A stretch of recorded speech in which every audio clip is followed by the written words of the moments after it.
walang kahirapan para sa tao. Ang tren ho ng reforma laban sa red tape ay tumatakbo na po at pabilis ng pabilis. At ang sino man pong humarang dito ay tiyak pong masasagasaan. Kaya, tara na't sumakay sa tren ng reforma.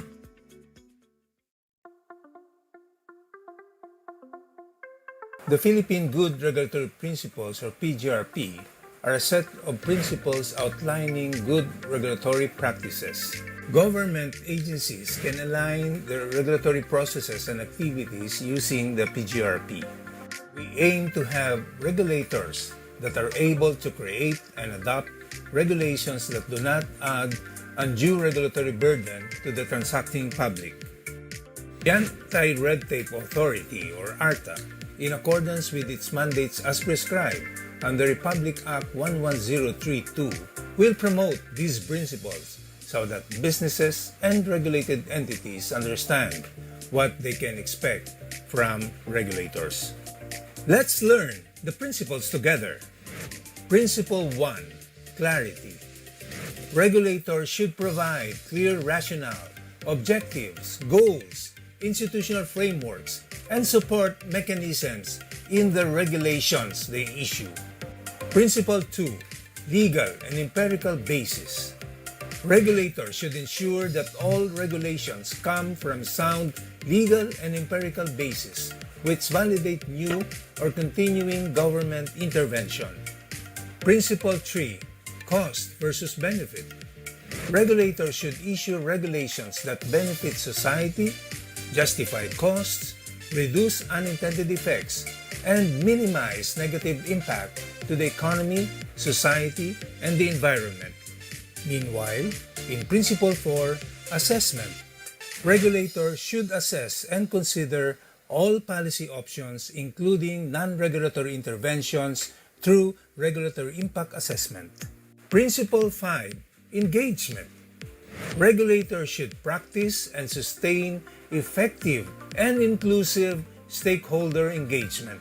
Principle 6, Coherence. Regulators should align regulations with existing regulations, ensuring consistency and congruence. Then we have Principle 7, Whole of Government. Regulators across all levels should cooperate, collaborate, and support regulatory capacity development initiatives. Of course, we can't forget Principle 8, Continuous Evaluation. Regulators should review and evaluate regulations to determine continued relevance, efficiency, and effectiveness.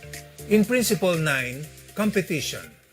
Regulators must ensure that regulations are compatible with competition and with principles on trade and investment facilitation on both domestic and international levels. Last but not the least, Principle 10, Risk Management. Regulators should undertake risk management in drafting and implementing regulations. Through these 10 principles, we envision an efficient Philippine government that provides world-class service to the Filipino people. Together, we can create that bright future. For more information, you may visit the ARTA website at arta.gov.ph and download the Philippine Good Regulatory Principles.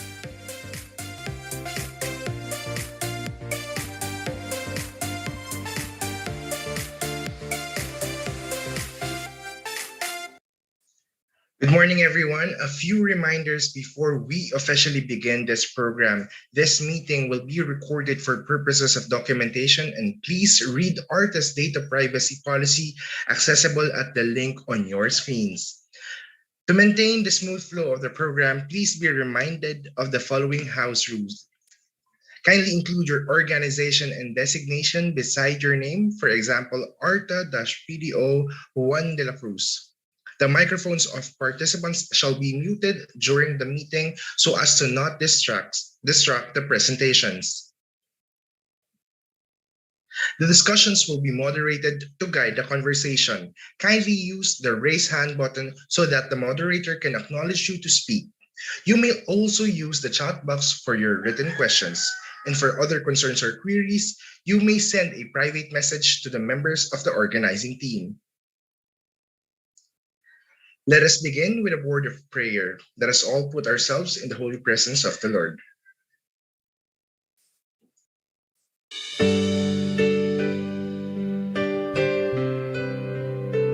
O aming Diyos, amang kataas-taasan, ang pagsasama-sama naming ito ay aming inihahandog sa iyo upang ikaw ay sambahin at pasalamatan. Labis ang aming pasasalamat, Panginoon, sa iyong walang hanggang awa at paggalingang patuloy na ipinagkakaloob sa amin. Ang pagpupulong na ito ay inilalapit namin sa iyo upang maging instrumento ng pagkakaisa at pagtutulungan. Tanggalin mo ang puwing sa aming mata nang kami malinawan at makakita sa pananaw at damdamin ng iba. Alisin mo ang balakid sa aming mga pandinig upang aming maulinig hindi lamang ang mga tinig, subalit ang nakakubling hinanaing, hinanakit at kahilingan ng aming kasapi. Gawin mong matalas ang aming mga pangamoy sa sanhi ng sigalot at hindi pagkakaunawaan, at upang malanghap namin ang samyo ng mabangong pananalita at pagpapahayag.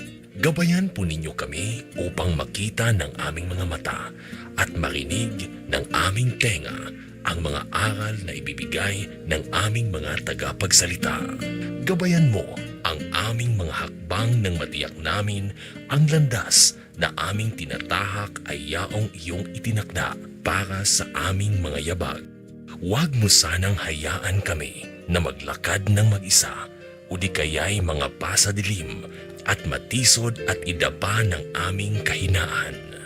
Ito ang aming panalangin sa pangalan ni Jesus na aming Panginoon. Amen. Ladies and gentlemen, please rise for the singing of the Philippine National Anthem. Mga kababayan, ang pambansang awit ng Pilipinas.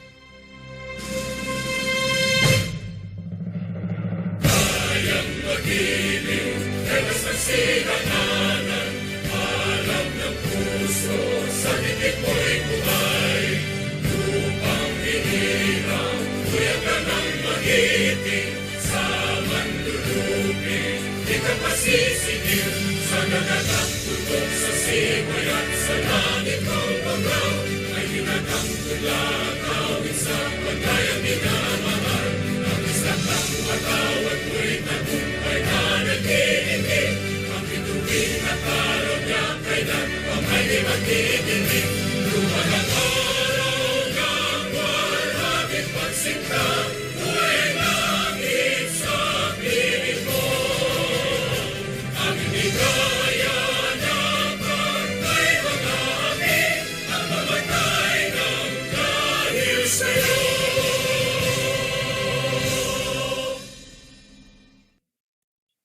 Once again, good morning, ladies and gentlemen, to our esteemed guests, our colleagues in public service, our friends and partners in the private sector, and of course, our media partners.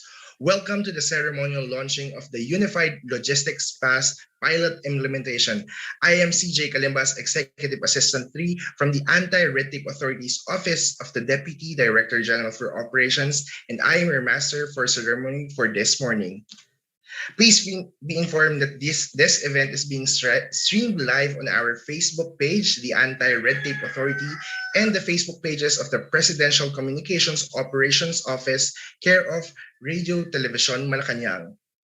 You may also get fresh updates from our agency through our official social media platforms. Just follow us on Twitter and on Instagram at ARTAGolfPH, and for YouTube, you may search Anti-Red Tape Authority.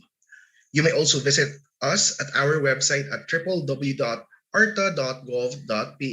and please join us in our official ARTA Viber community by simply scanning the QR code that appears on your screen to stay up to date on ARTA's anti-red tape programs and initiatives. We are honored to have with us this morning Director General of the Anti-Red Tape Authority, Secretary Jeremiah B. Belica. We also have Deputy Director General for Operations, Undersecretary Ernesto V. Perez, and the Deputy Director General for Administration and Finance, Undersecretary Carlos F. Quita. And to formally begin with our program, may I call on Deputy Director General for Administration and Finance, Undersecretary Carlos F. Quita, to acknowledge our principals. Thank you, CJ. Good morning, fellow public servants, partners, and guests, and Happy New Year.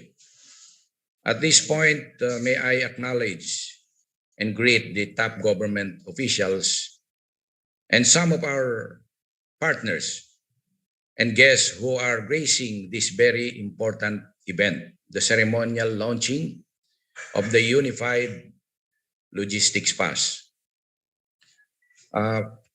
First, may I greet our very own Secretary Attorney Jeremiah Belica, the Director General of the Anti-Red Tape Authority, Brigadier General Charito B. Plaza, MNSA, the Director General of the PESA, Undersecretary Epimaco Bensing III of DILG,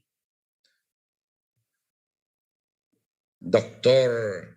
Maria Sheila G. Napalang, the Assistant Secretary of the Department of Transportation, Attorney Wilma T. Esma, the Chairperson and Administrator of the Subic Bay Metropolitan Authority, Emmanuel Ray Caintic, the Acting Secretary of Department of Information and Communications Technology, Director Jose Patalinhog III of the DOST NCR Regional Office, J. D. Quiroz, Economic Growth Specialist of the United States Agency for International Development, or USAID, Winston Damarillo, the founder, Developers Connect Philippines, or DevCon, Secretariat. The Secretariat, of course, USEC Attorney Ernesto B. Perez, the Deputy Director General for Operations of ARTA, Attorney Martin B. Delgra III, the Chairman of the Land Transportation Franchising and Regulatory Board. Also, Secretary Fortunato de la Peña, the Department of Science and Technology, Police General Manny Gairlan, the President of Clark Development Corporation, Mr. Robbie Galang of the World Bank, and Mr. Henry Basilio of the UPPAP Respond. We have a total of 122 participants. Pardon me because I could not acknowledge you all, but again, thank you for attending this, for gracing this very important occasion. And good morning to everyone. Thank you. Thank you so much, Undersecretary Carlos F. Quita, the Deputy Director General for Administration, Finance, and Special Programs, for acknowledging our special guests for today's engagement. Also, we would like to acknowledge our partner agencies who are part of this key implementation and this meaningful initiative. We have our partners from the Department of the Interior and Local Government, the Department of Trade and Industry, the Department of Transportation, the Department of Information and Communications Technology, the Department of Science and Technology National Capital Regional Office, the Land Transportation Office, the Land Transportation Franchising and Regulatory Board, the Philippine Economic Zone Authority, Philippine Ports Authority, Clark Development Corporation, and Subic Bay Metropolitan Authority. We would also like to acknowledge our private port operators, starting with the Asian Terminals Incorporated, International Container Terminal Services Incorporated, Manila Harbor Center Port Services Incorporated, and the Manila North Harbor Port Incorporated. We also have here today our institutional partners from the United States Agency for International Development, or USAID, the University of the Philippines, Philippine Administration Research and Extension Services Foundation Incorporated, Regulatory Reform Support Program for National Development, or UPPAF Respond, and last but not the least, the Developers Connect Philippines, or DevCon. As we continue with our program, the Unified Logistics Pass is poised to streamline requirements for a unified quick response code, or QR code, that will eliminate the varying and separate pass-through stickers being required by economic zones, ports, and local government units. That will facilitate easier movement and ease of port entry restrictions. We'll get to learn more about it as the program progresses, but first, it is my privilege to introduce ARTA Director General, Secretary Jeremiah B. Belica, for his opening remarks. Secretary Belica. Thank you very much, CJ. Thank you. To all who are in attendance today, magandang umaga po sa inyong lahat in this ceremonial launching of the Unified Logistics Pass. To our dear Secretary, Secretary Boy de la Peña of the Department of Science and Technology, to our Secretary Emmanuel Ray Arcaintic of the DICT, to our USEC Epemaco Densing III of the DILG, to our Director General Charito B. Planas of the Philippine Economic Zone Authority, to Chairperson and Administrator Attorney Wilma Esma of the Subic Bay Metropolitan Authority, to our friends from the private sector, our international partners, and our colleagues from the government services, and my friends and family from the Anti-Red Tape Authority. Happy New Year po sa inyong lahat, and we thank you for joining us in this momentous day once again. It is indeed a delightful sight for us to start the year with this long-awaited launching of this joint memorandum circular on the Unified Logistics Pass. We would want to thank all of our hardworking partners from the private and from the government sector who unceasingly came together to really make this a possibility. I also want to thank our people from ARTA, led by the indefatigable Undersecretary Ernesto Perez, for making this work and pushing this in order for us to achieve and come to this point. The implementation of the Unified Logistics Pass is actually a significant step forward, not only for the logistics sector, but more so for the Filipino people. Sa marami pong taon, ang logistics sector po ay ilang beses na pong tinawag ang atensyon at napakadami pong mga pagkakataon na ang reklamo at ang hirap po ng taong bayan ay nararanasan dahil sa iba't iba pong mga fees, iba't iba pong mga port fees, pass-through fees, at sa kaduluduluhan po na to, this will now eventually, it adds to the cost where the consumer will be made to take the brunt of all of this regulatory costs. But now, through this Unified Logistics Pass, all of this can now be changed. The ULP will now replace the varying and separate pass-through stickers required by the different economic zones, ports, the local government units, and also would make use of a unified QR code or quick response code that could also facilitate an easier and unhampered transfer and delivery of basic goods and necessities across the country.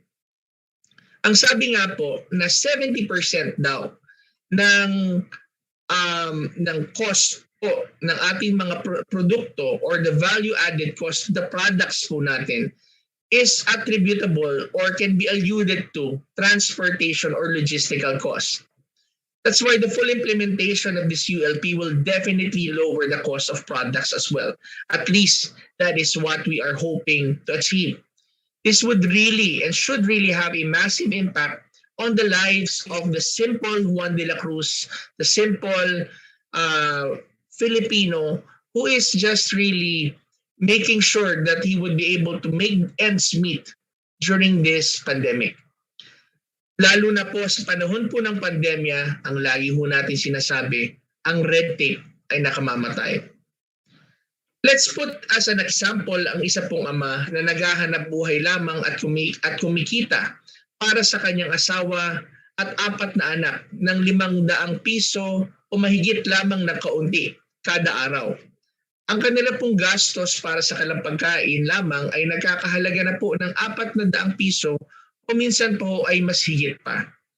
Subalit sa pagsasakatuparan po ng atin pong proyekto ngayon, ang Unified Logistics Pass, maaari pong mabawasan ang presyo ng mga pangunahing bilihin at malaki rin po ang maitutulong nito sa karaniwang mga Pilipino na nagnanais po na makakuha ng kaalwanan sa panahon po ng atin pong pandemya.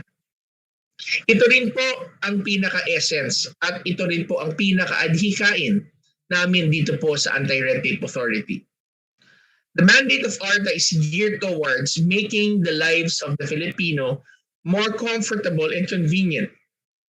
This is not only because it is given by our statutory mandate, but more so by the directives and the desires and aspiration of our transformational and once-in-a-lifetime generational leader, President Rodrigo Roa Duterte, who has always reminded government agencies to act with dispatch and with a sense of urgency all government applications or all government services.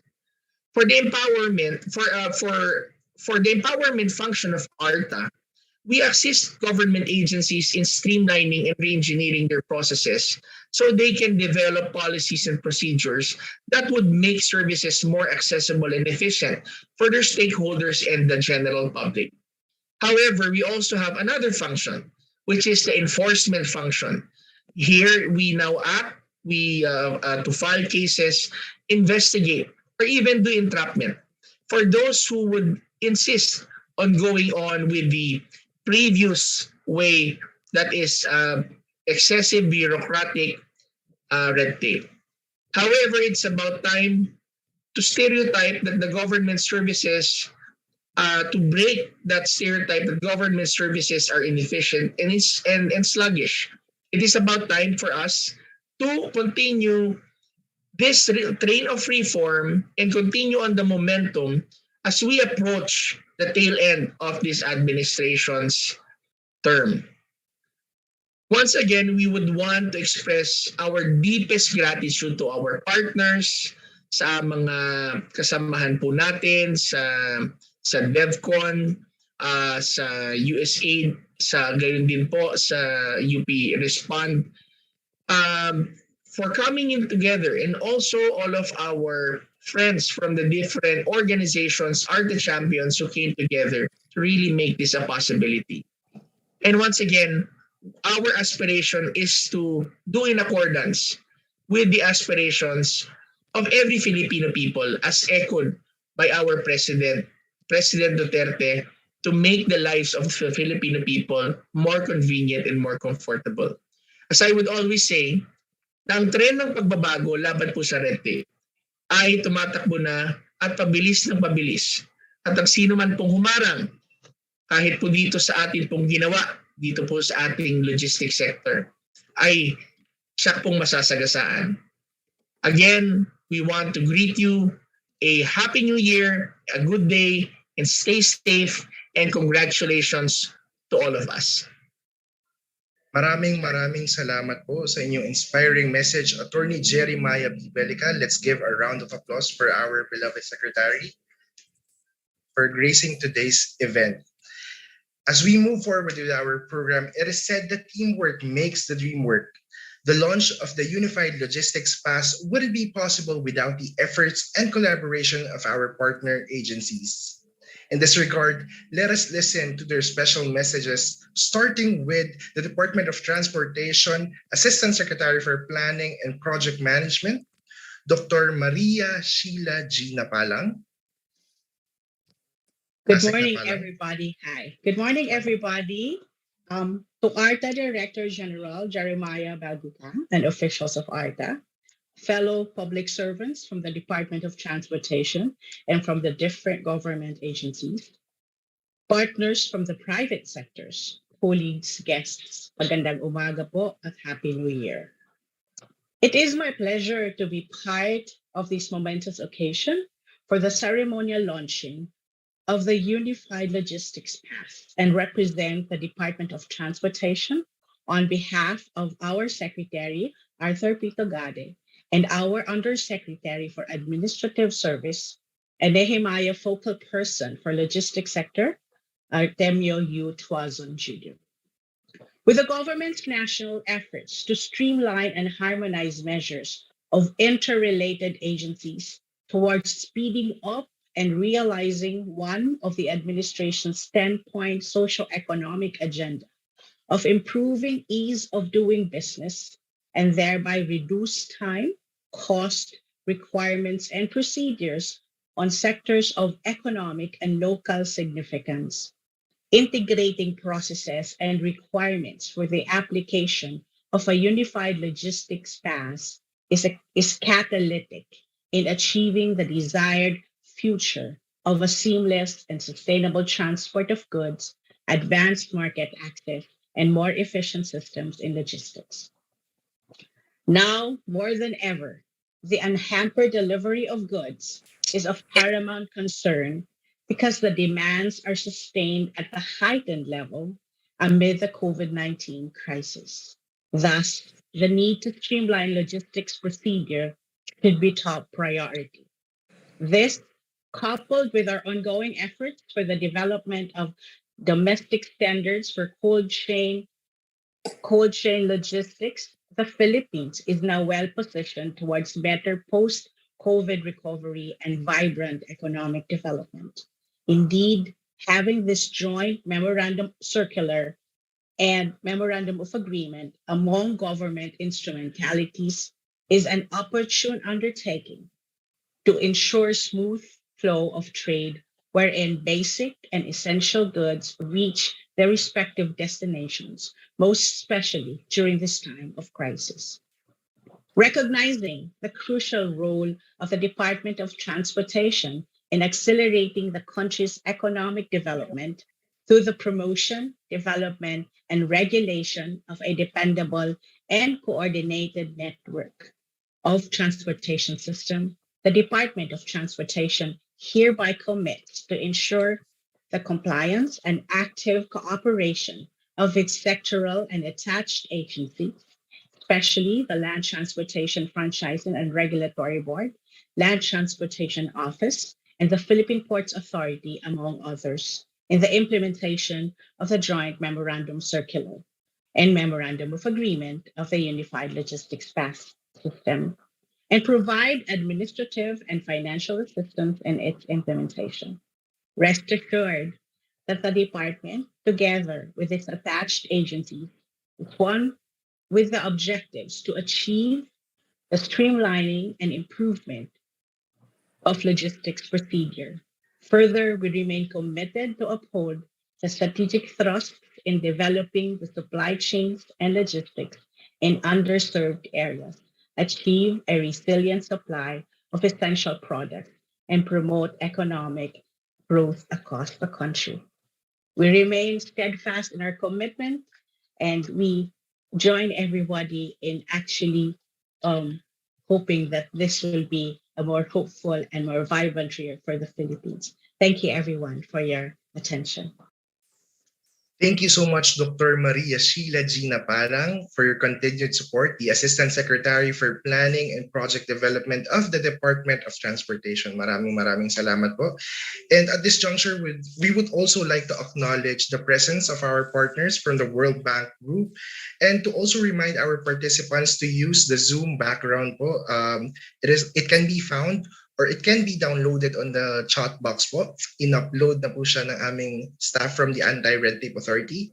And as we proceed with our program, let us call on an agency that is continuously supporting ARTA on its initiatives and programs, Undersecretary for Operations of the Department of the Interior and Local Government, Yusek Epimaco Densing III.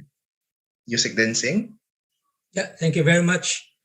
First of all, I'm here in behalf of the DALG family and representing Secretary of Interior and Local Government, Ed Anyo, who as of today, you've already heard that he has contracted again for the third time COVID-19. We request everybody for prayers for his immediate recovery, although in the last communication I had with him yesterday, he's still very asymptomatic, and as he was telling me, jokingly saying that he's now a COVID variant collector, having contracted the COVID-19 for the third time.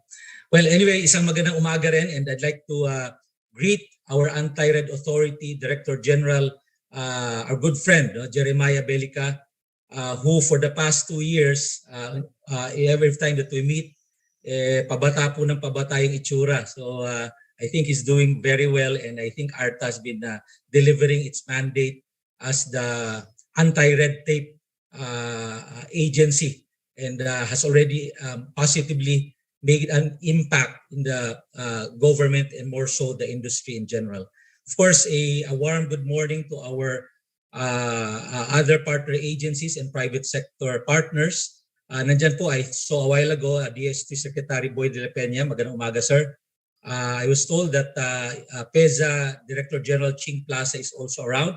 I also sit in the board of PEZA, so this is also a welcome development to many of our locators in the various PEZA zones or areas in the country, nationwide.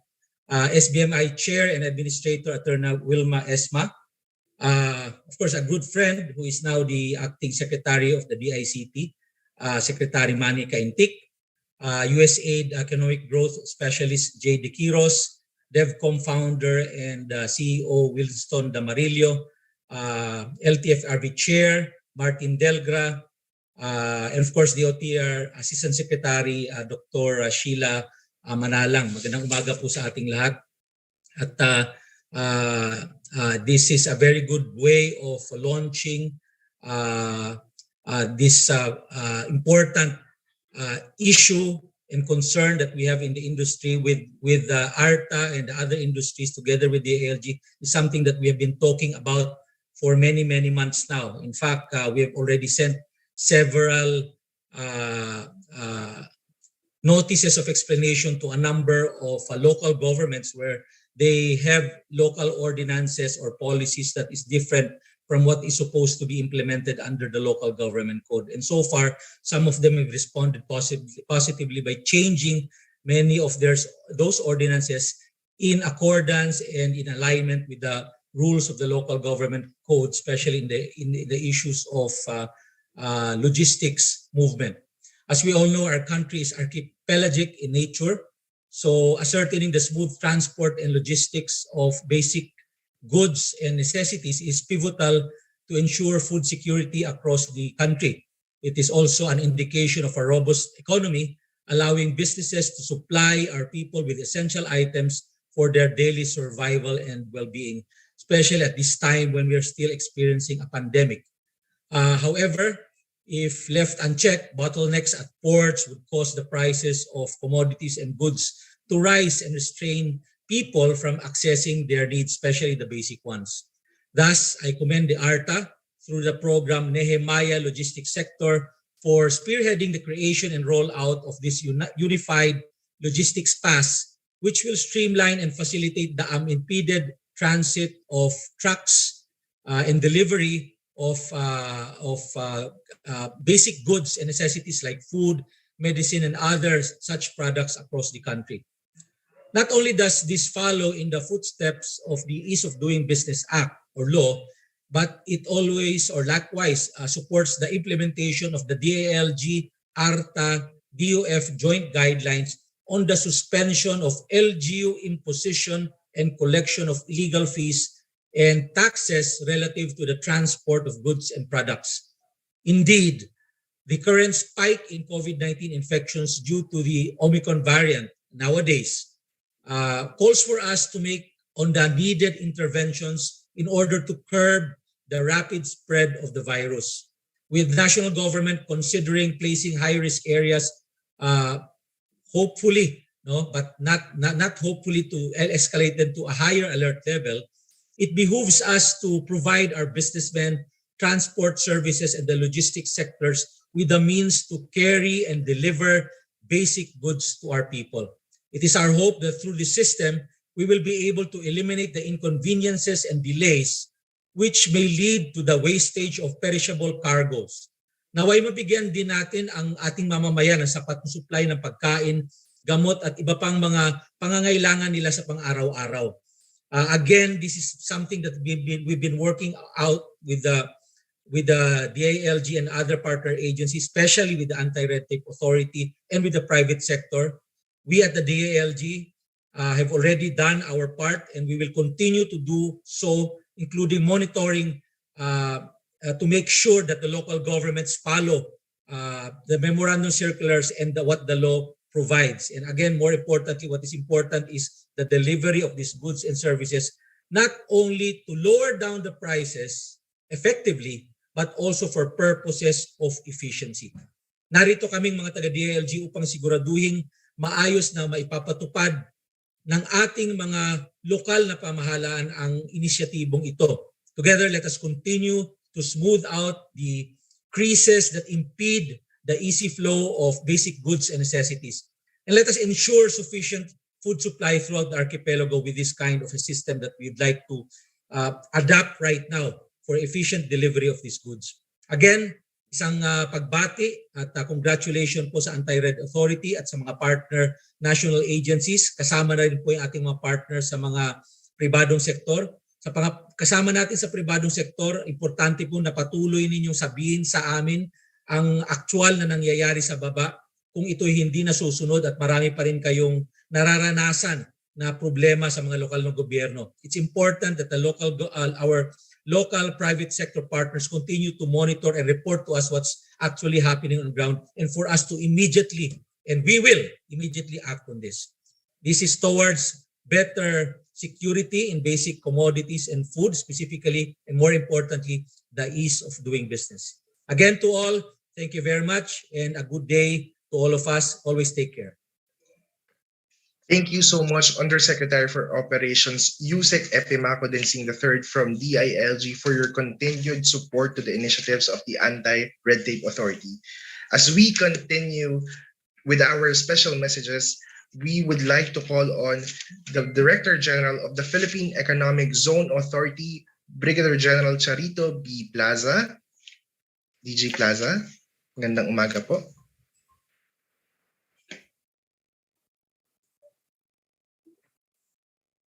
Hello, good morning. This is Attorney Tanyag. DG Plaza just texted me. Can she be called later on? She's not yet prepared. Okay, noted po on that. And thank you so much for that message. And as we continue with our program, may we call on the Chairperson and Administrator of the Subic Bay Metropolitan Authority, Attorney Wilma T. Aisma, for her message. Attorney Aisma. Morning, everyone. Maraming pong salamat sa project na ito ng ating mga kasama sa Anti-Red Tape Authority. Maniniwala po kami sa Subic Bay Metropolitan Authority na ito ay isang napakalaking tulong para sa ating mga constituencies who move their products in and out of the Subic Bay Port and going out to the rest of the Philippines. At ito po ay very timely. As we know, the pandemic is raging and it continues to rage with the surge that we are experiencing right now. So it is very important for all of us to be able to reach out and make things easy for not just for our locators, but the businessmen as a whole in the country. At of course, ang mga kanilang mga trabahador, ang kanilang mga driver, ang kanilang mga kasama sa trucks, sapagkat with the unified system, it will also show not only be effective economically, but also time-wise as they traverse the various regions where they are supposed to go. Kami po sa Subic Bay Metropolitan Authority is very supportive of making things easy for all our locators. At then I will also take this opportunity to thank ARTA, Sir Belka, at sana po patuloy namin kayong matakbuhan sapagkat napakarami pa pong kailangan gawin para ho mas mapabilis at mas mapaganda ang takbo ng paghahanap buhay at pagnenegosyo dito sa amin sa Subic Bay Metropolitan Authority. Wag po sana kayong mabigla kung kami dudulog sa inyong tanggapan na hihingi ng tulong, assistance, and guidance on how we continue to improve our systems sapagkat not only is it now the digital age, but digital age is now important because of the raging pandemic. At kailangan po talaga mag-pivot at mag-adjust ang lahat. Unang-una po at ito pong Unified Logistics Pass is the first step towards that pivot. At magpapasalamat po kami for this endeavor. Ang very conscious po kami here for the ULP is to avoid smuggling sapagkat alam naman po ninyo na unlike other agencies, kami po dito sa Subic Bay Freeport, meron po kaming puerto, a very, very active port at ngayon po nagsisimula na rin po ang ating airport sa tulong of course ng Duterte administration's Build program. At naniniwala po ako na with the ULP program and of course with the help of all the other agencies that's helping us here in this program, maiiwasan po natin, patuloy po natin maiiwasan ng smuggling at kakaibang mga galaw at para rin po sa ikauunlad ng ating not only of the businesses but the country as a whole, especially at the time of the pandemic. Muli, marami pong salamat. Patuloy po tayong mag-ingat sa paglabas, pagsuot ng mask at sama-sama po tayo. Lagi ko nga pong sinasabi, it is always stronger together and we are always better together. Muli, thank you very much and good morning po sa kanila. Maraming salamat po, Chairperson and Administrator Attorney Wilma Isma from the Subic Bay Metropolitan Authority for your message po and for attending today's event. And now, at this juncture, we will hear a recorded message from the Department of Science and Technology National Capital Regional Office Director, Director Jose Patalinhog III. ARTA Director General Attorney Jeremiah Bellica, ARTA Deputy Director General for Operations Attorney Ernesto Perez, heads and representatives from the different cooperating agencies and institutions for the Unified Logistics Pass project, co-public servants, ladies and gentlemen, good morning. In August 2021, DOST-NCR received a proposal from the DevConnect Philippines Incorporated or DevCon for the pilot implementation of the Unified Logistics Pass, supportive of the cause of the project and recognizing that the problem that it seeks to address. The DOST-NCR Grants and Aid Executive Committee approved to fund the project amounting to 2.33 million pesos. This led to the MOA signing between the DOST-NCR and DevCon, just less than a month after receipt by our office of the proposal. The funds were released shortly thereafter. The implementation of the project with DevCon is a testament of DOST support to the ARTA-led national effort for the harmonization of efficient measures of interrelated agencies or the NEHIMIA program. As previously communicated, we are also donating mobile phones and power banks to help in the implementation of the Unified Logistics Pass. It is hoped that the objectives we have set for the project will soon materialize with the help of all cooperating agencies. We at the Department of Science and Technology are honored to work with you as we strive to streamline and harmonize the processes in securing truck permits and truck verification, thereby removing red tape and making things easier and more efficient for those in the logistics sector. Our department, the OST NCR included, will not tire in our quest to find solutions to the problems of our people through science, technology, and innovation. We welcome partnerships aimed at making life easier and more comfortable for our people. Thank you for the opportunity to work with you through the ULP and Nehemia program. Happy New Year and stay safe, everyone.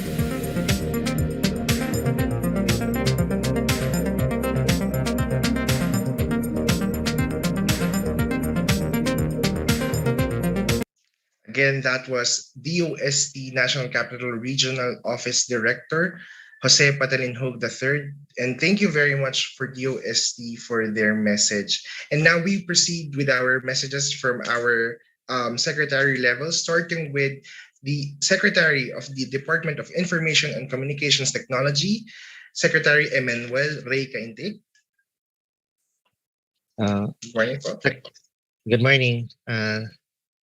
Secretary Jeremiah Bellica of ARTA, Secretary Fortunato de la Peña of the Department of Science and Technology, Secretary Art Tugade and his representative, Assistant Secretary Maria Sheila Napalang, DILG Secretary Eduardo Año and his representative, my good friend, Undersecretary Epimaco Densing, PEZA Director General Charito Plaza, Undersecretary Attorney Ernesto V. Perez and Undersecretary Carlos Kita of ARTA, SBMA Chairperson Wilma Aisma, colleagues in public service, guests, partners in this initiative, especially my friends from the USAID and World Bank, our friends from the private sector and IT community, especially my kababayan from Cagayan de Oro, Winston Damarillo of DevCon. A pleasant day to all.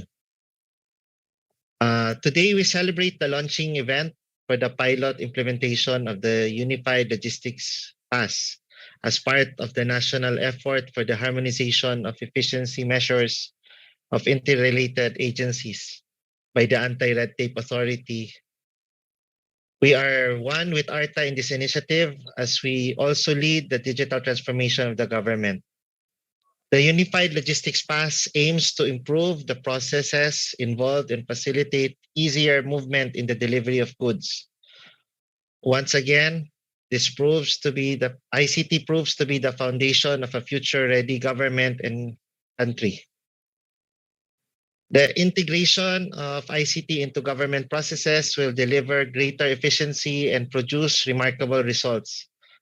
Today's culmination event is a testament to the convergent efforts of the government to institute measures that will greatly benefit the Filipino people. Congratulations to ARTA and to all the agencies involved in this successful project and for another milestone in our effort to improve the delivery of government frontline services in the country. The pandemic may have disrupted the world, but we as public servants are finding ways to cope and improve with our situation despite our present circumstances. Let us all work together to continuously improve public service and social growth in the country. Thank you and keep safe, everyone. Thank you so much, Secretary Emmanuel Rey Caintic from the Department of Information and Communications Technology for that message. And now we will be moving forward with our messages from our development partners, starting with Mr. J. De Quiros, Economic Growth Specialist from the USAID. Good morning. Good morning. Thank you, CJ. Good morning, everyone. Secretary Bellica, Yusek Perez, Yusek Kita, and the rest of ARTA. Secretary de la Peña of DOST, Acting Secretary Manny Caintic of the ICT, a good friend of USAID, friends and partners from the ICT, DOTR, and attached agencies PPA, LTFRB, and LTO, DTI, DOST, PEZA, DILG, SBMA, and Clark Development Corporation. And of course, DevCon and the UPAF team implementing Respond. I also like to acknowledge our fellow development partner from the World Bank, si Robbie Galang. The Respond team knows this. I usually like to start my remarks with a personal story. And last Monday, I had the privilege of being in a panel during a week-long USAID-wide conference on virtual on evidence and learning for anti-corruption. While most speakers talked about direct anti-corruption programs like audits, freedom of information initiatives, and the like, I talked about how we are addressing corruption through economic development programs. And I talked about how cumbersome regulations contribute to rent seeking. Apart from discouraging investments, red tape, as we all know, has proven to be fertile ground for corruption. So I discussed, part of my discussion revolved around USAID's current support to ARTA and selected LGUs to improve the ease of doing business. Not just LGUs, but even other national government agencies. And indeed, I was looking at the draft JMC, for the ULP. Indeed, the first paragraph of the JMC that will be signed today, revisits President Duterte's SONA directive, so simplify and streamline the processing of various permits and licenses to improve service delivery and eradicate corruption. Red tape, incoherent regulations go beyond breeding corruption. It, as we all know, it is widely acknowledged that a seamless transportation and logistics system fuels economic growth as it facilitates socio-economic activities, increases national income and foreign investments, delivers goods and services quickly, creates employment, and reduces logistics costs and delays. If the regulatory framework is restrictive and incoherent, duplicative, etc., then, of course, we get the opposite. Economic activity gets bogged down, and businesses and people have to pay more and wait longer, obviously. I'm really happy to join you today in this landmark event to express USAID support to the signing of a MOA for the implementation of the ULP, or the Unified Logistics Pass. We at USAID see the ULP as a game changer for the logistics sector during and even after the pandemic. I would like to congratulate ARTA, DOTR, and attached agencies PPA, LTFRB, and LTO, and of course the ICT, DOST, DTI, DILG, PEZA, SBMA, and CDC for this very important measure. USAID is proud to be supporting the Regulatory Reform Support Program for National Development, or RESPOND project, implemented by the UP Public Ad Foundation, ably led by Dr. Henry Basilio. Definitely no stranger in the world of logistics. Through RESPOND, USAID supports the Philippine government and other stakeholders in further improving the logistics sector in the Philippines. RESPOND has prioritized initiatives and reforms that aim to improve and enhance the competitiveness of the logistics sectors in the Philippines to make it at par with our ASEAN neighbors. Together with UPAF, we have been an active partner of ARTA in its implementation of the program Nehemiah from the start. And just for your information, the RESPOND program has a dedicated activity to transportation and logistics regulatory reforms. During the height of the pandemic, even without the normal traffic congestion, we still experienced unnecessary delays that hampered the movement of essential goods and services. Experts cited the need for a standard policy, platform, or application that will be used by all stakeholders in the logistics sector. I believe that the ULP is a good example of simplifying and streamlining the processes of permits and licenses that can be used by truck service providers and government agencies alike, powered by technology, which is very important, especially during the pandemic. That said, I'd like to again congratulate, speaking of technology, I'd like to congratulate a friend of USAID, Secretary Manny Cainti, for being appointed acting secretary. I understand that the ULP will be initially implemented in 9 pilot sites. And I'm confident that as we gain further experience and confidence with the ULP, ARTA will continue to work with DOTR, LTFRB, LTO, and other concerned government agencies and private sectors for the nationwide adoption of the ULP. And because of this, we can expect that this will further boost and increase the competitiveness of our logistics sector in the years to come. Again, a big congratulations to the Philippine government. We are both happy and excited to have this ULP rolling. Thank you very much for inviting USAID at mabuhay po tayong lahat. Maraming salamat. Maraming salamat, Mr. J. De Quiros, the Economic Growth Specialist of USAID, for your continued support. And now we will proceed with Mr. Winston Damarillo, the founder of Developers Connect Philippines, who has been our steadfast partner in the development of the ULP. Sir Damarillo. Hello and good morning, everyone. Thank you for having us. It's our pleasure to be here today, and it's an honor for the DevCon team, the volunteers of DevCon, to have the privilege to serve the country alongside our government. We want to thank Secretary Jeremiah Belka for this opportunity and the tireless effort of DDG Ernesto Perez, who really was tireless in terms of herding cats and getting everybody to join. Maybe as a quick background to everyone, the technology that we're using for rapid ULP was born out of the pandemic. It was the initial code that we built to assist the government, the IATF, in the beginnings of our pandemic. Rapid Pass was designed to assist our checkpoints in our quarantine. And it's the fruit of labor from about 1,000 volunteers from DevCon that responded to the call of Secretary Fortunato de la Peña and have been collaborating with the team of Acting Secretary Manny Caintic to deploy the solution at the beginning of our pandemic. And it's really a great great joy, that this technology is once again being used beyond the pandemic and into our recovery. And we're really just excited for the privilege to work with so many departments within our government. We want to showcase that the Filipino can be self-sustainable in our creation of technology.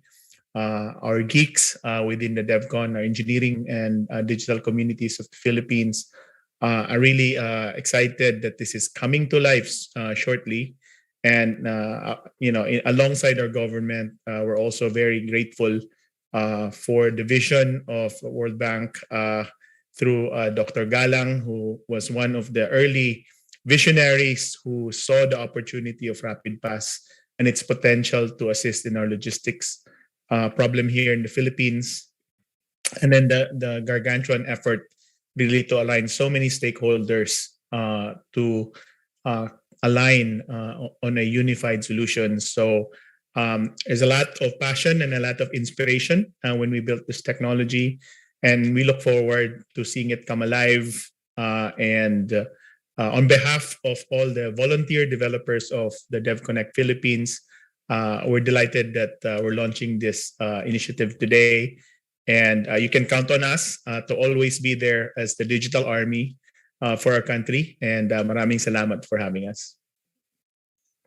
Thank you so much, Mr. Winston Damarillo, founder of Developers Connect Philippines, for your digital support or your continued support and for being the digital army of the Anti-Red Tape Authority. And now we proceed with Brigadier General Charito B. Plaza from the Philippine Economic Zone Authority. DG Plaza, you now have the floor. I'm sorry, DG Plaza is still not ready and still setting up. So in behalf of DG Plaza, this is Attorney Nori Tanyag, Deputy Director General for Operations. And may I be allowed to deliver the message of DG Plaza? Sure po, Ms. Nori. Attorney Tanag. For representatives from the government sector partners, the DTI, DOTR, DICT, DILG, DOST, LTFRB, the PPA, Clark Development Corporations, SBMA, of course the ARTA, and representatives from the private port operators, the ATI, ICTSI, Manila Harbor Center Port, Manila North Harbor Port, DevCon, Respond, World Bank, Good morning, everyone. My warmest greeting to all. It is a great privilege and pleasure to give a special message on this ceremonial launch of the Unified Logistics Pass. Under the national effort on harmonization of efficient measures of interrelated agencies, or NIHIMIA program for the logistics sector, spearheaded by the Anti-Red Tape Authority. We have been working on the ULP and interagency streamlining effort since last year, together with concerned government agencies, port authorities and operators, LGUs and the private sector under the guidance of ARTA to reduce the number of steps and documentary requirements under RA 11032, launched by the President on March 2, 2020, as well as allow free and faster transport of goods from the port of entry to the point of destination. On the part of PESA, this initiative is especially significant because it affects and will largely benefit our 4,670 locator companies in 415 economic zones that directly employs 1.7 million workers. More so because around 64% of the Philippines' exports of commodities and goods come from the PESA economic zones. Thus, the seamless passage of cargo trucks will contribute in a hampered flow of goods needed in production for the export market to boost the global supply chain. Amidst the tough and difficult times at present due to the COVID pandemic, the ULP is a valuable digital innovation by government to help exporters and domestic enterprises in reducing their costs, improving turnaround time, and facilitating movements of goods. Further, this platform will minimize face-to-face contact, thereby ensuring safety in facilitating transactions and compliance with health and safety protocols. The ULP is a testament and supports PESA's goal and transformational roadmap of regulatory transparency, no red tape policy, and one-stop shop services, which is PESA's brand of service, in order to further attract more investors and persuade existing registered companies to remain and expand their business operations in our country. However, this would not be possible without the cooperation of our partner agencies and private sector support such as DevCon, volunteer organization, and inputs from Respond. Thus, the MOA and joint memorandum circular containing the guidelines, which is currently finalized and for signing, will catapult the implementation of the ULP. We in PESA wholeheartedly support this initiative. We stand behind our hardworking ARTA and our other supportive partners in government. Our Cavite Economic Zone located in Rosario, Cavite is a pilot site of the ULP. It has the highest number of transactions among PESA's public zones, and the success of the ULP implementation in Cavite on the ingress and egress of trucks will benefit our other special economic zones, which will be replicated in other areas of under supervision by PESA. We are positive that the success of the Unified Logistics Pass will further strengthen our competitive edge and raise our stakeholders' confidence in the Philippines as an investment haven. With our investment promotions battle cry, Galing Pinas, Galing Pinas, the ULP will surely pave the way for the manufacture of quality products geared for the international market and create an improved investment climate. Mabuhay po tayong lahat at maraming salamat po. This is the message of DG Plaza.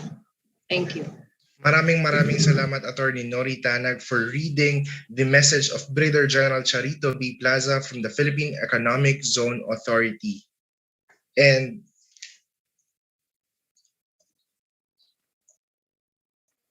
there you have it. We have heard the special messages from our partner agencies, and on behalf of the Anti-Red Tape Authority, we would like to thank all of your efforts and your unwavering support, and we hope to be able to work with you on more programs and initiatives in the years ahead.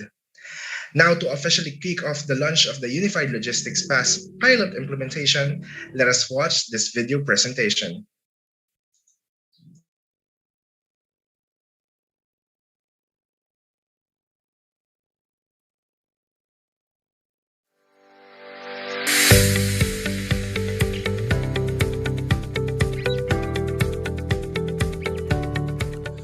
The Unified Logistics Pass, or ULP, aims to function as a single source of truth that will facilitate the unhampered movement of trucks for hire that deliver basic goods and necessities across the country.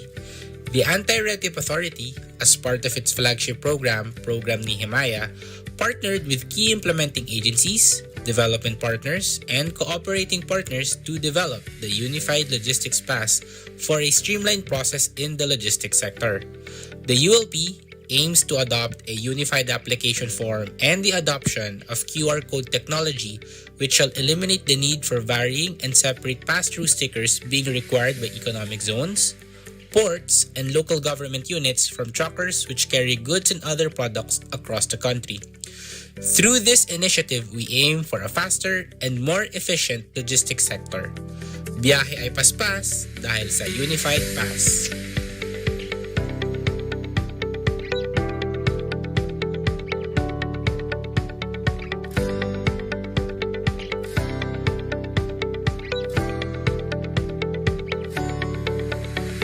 Alright, the Unified Logistics Pass pilot implementation has been officially launched.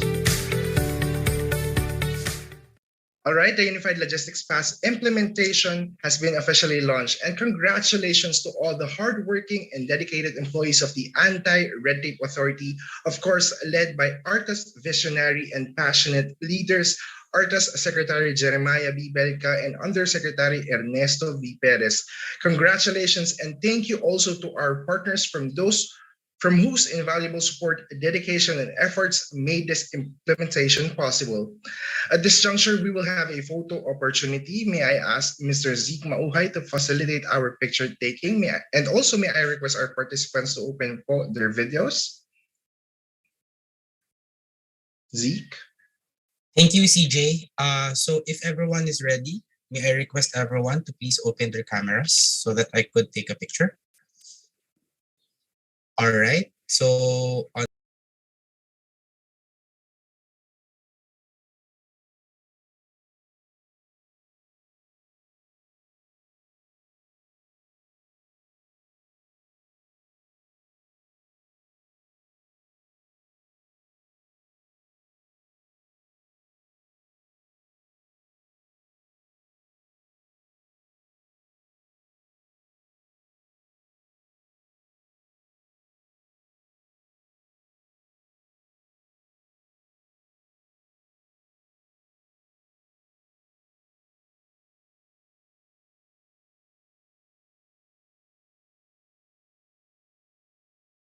So now we will delve into the specifics of the Unified Logistics Pass to present its salient features and provisions of the Memorandum of Agreement and the Joint Memorandum Circular. Let us all welcome ARTA's Deputy Director General for Operations, Undersecretary Ernesto V. Perez. Maraming salamat, CJ. Maraming salamat po sa participants to this event, a major event, a dream come true, not only for the Anti-Red Tape Authority, not only for the government agencies involved, but also for our beloved Filipino people, and with the support of our development partners from the U.S. Agency for International Development, UP POP Respond, and the World Bank Group.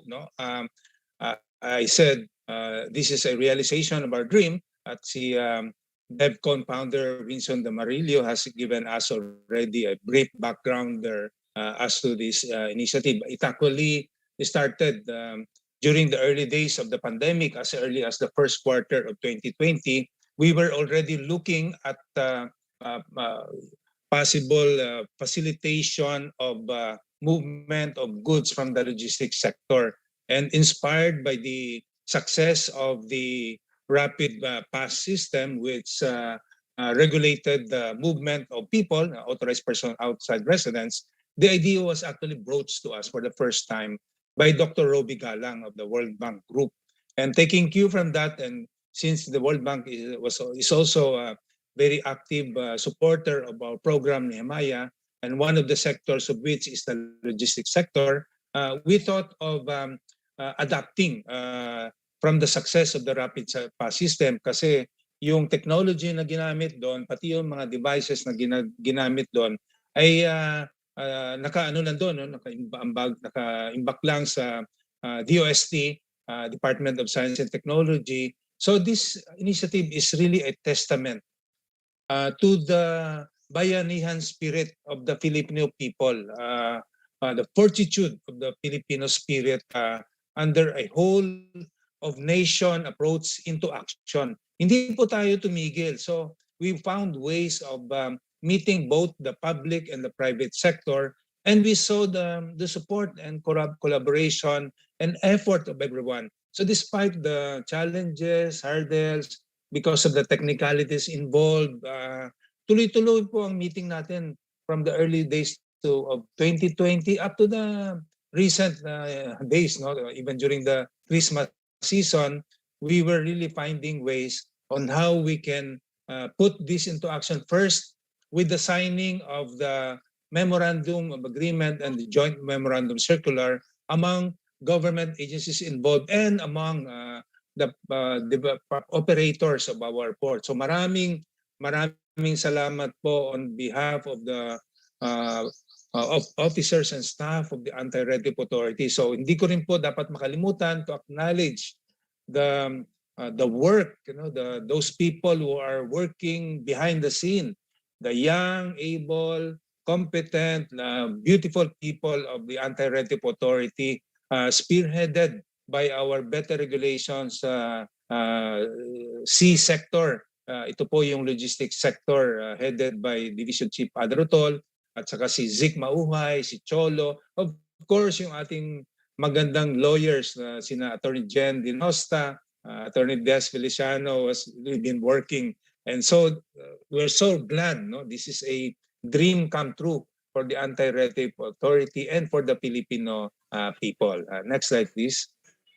So gaya ng sinabi ni Vincent kanina, ito pong logistics pass is a development, a moving on from the successful rapid pass system by the Department of Science and Technology, actually a development from our volunteer experts by the DevCon Connect led by its founder Winston de Merillo. So lahat ito, yung system, ni-improve natin to apply not only for the movement of people, but this time for the movement of goods, no, transport goods. So ano ko lang po, babanggitin ko lang na today we will be involving adopting a automated system for the movement of goods. Next week po sa January 19, we will also go into facilitation using the digital platform for the movement of people. This time po also with the support of the DOST and the DILG. Meron po tayong launching ito sa January 19. So mag-join din po kayo. So today, movement of goods. Next week, ito namang movement of people in the midst of the pandemic. So ito yung ating sinatawag na Unified Logistics Pass is a pass for tracking companies na when they apply for certificate of public convenience with the Land Transportation Franchising and Regulatory Board, pag-issue po ng certificate of public convenience ito, together with its issuance is the issuance of a pass, no, Unified Logistics Pass. So that will ensure the unhampered, seamless transport of goods from the point of entry to the point of destination. So wala na po yung several passes being imposed by other agencies, by the PESA, by the Philippine Ports Authority, even by the local government units. Isa na lang po, and this is very convenient because this is QR code readable. Ito po yung JMC na to is just a third of a series of JMC signed under the logistics sector. Pinangunahan po ito ng JMC on online application, processing and payment for the customs duties and charges, which was signed on August 3, 2020. At na-bring up to once na rin itong ULP, and the DOTR Secretary Arturo Tugade, when he first heard about it, already supported it, and sinabi niya approve and approved in principle. So that did not deter us from really moving forward and made sure na mapapas po ito. And today, we are celebrating and we are launching this Unified Logistics Pass, which is a QR code, no, which can be easily scanned by different government authorities, including port authorities, economic zones, and LGUs. And this will eliminate, as I said, yung various economic zone stickers, LGU passes, among others. Ito po yung last year, nilaunsin natin yung JMC prohibiting the issuance of pass-through fees by government agents, including by local government units. So ito na po ang culmination of the Unified Logistics Pass, which will eliminate all other passes being imposed by other agents, including LGU. So this unified and streamlined process will be both highly beneficial to the private stakeholders, to our Filipino people, and to the concerned authorities, as it is poised to streamline requirements for a unified QR code, which shall facilitate easier movement and easy port entry restrictions. Next slide, please.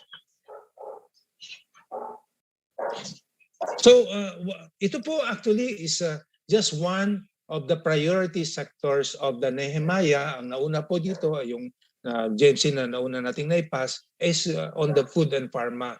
Sinundan po ito ng telecommunication sector, sa telco sector. Tapos ito po ngayon nasa logistics sector tayo. Ang susunod po nito ay yung sa socialized housing at eventually din po pupuntahan din po natin yung sa energy sector. So what is program Nehemiah? It is the flagship program of the Anti-Red Tape Authority, actually by our visionary Secretary Jeremiah Bellica, when he presented together with me and Deputy Director General Bringas then, on March 2, 2020, we presented this program, Nehemiah, to President Rodrigo Duterte in his cabinet. And after that presentation, he approved this and this program, which is a sectoral-based interagency streamlining effort that takes as its consideration the speeding up and realization of the socio-economic agenda of the Duterte administration. It has a definite period with a clear target of 52% reduction time in cost, requirement of procedures within 52 weeks in 2020 for the key sectors of society. So next slide.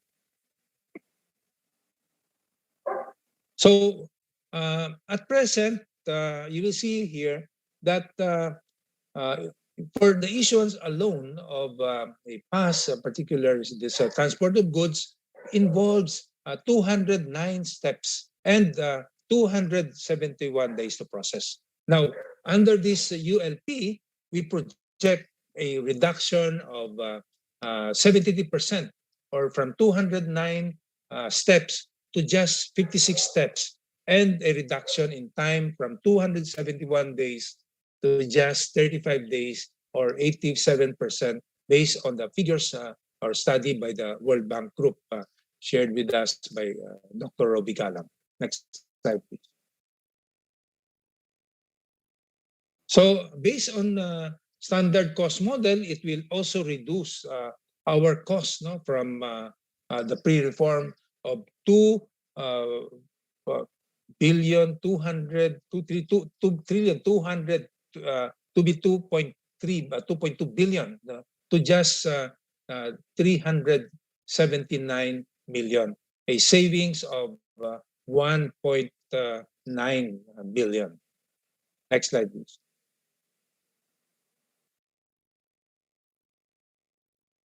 Now, with the signing today of the Memorandum of Agreement, as well as with the joint memorandum circular, we envision that this will really result in the reduction in the number of days and time to process for the movement of goods. So next slide, please. So today is really a significant event, a triumph, not only for the government agencies, the private sector involved, but for the Filipino people. Next slide. So under Section 3, actually, of the IRR on the ease of doing business law, this is really covered by under a whole of government approach where agencies are to streamline their processes. So hindi lang po tayo ito ngayon involve a whole of government approach. It's actually a whole of nation approach because we are involving not only government agencies but our private stakeholders, the Filipino people actually. So also we are being supported by Administrative Order 23 issued by the President on February 20, 2020, where he directed all government agencies to eliminate over regulations in the country and for government agencies to implement it, which implement regulations to justify the existence of these regulations and to ensure that the regulations they issue do not cause undue burden and cost to the public. Next slide, please. So the main agreement is actually the Memorandum of Agreement and attached to this is Annex A, the terms and conditions of the Unified Logistics Pass, and Annex B, the key metrics or key performance indicators, as well as the joint memorandum circular, which will bind the government agencies involved as to their roles and responsibilities. Next slide. So the parties to the MOA, of course, are the Anti-Red Tape Authority as the lead builder. The key implementer is the Department of Transportation.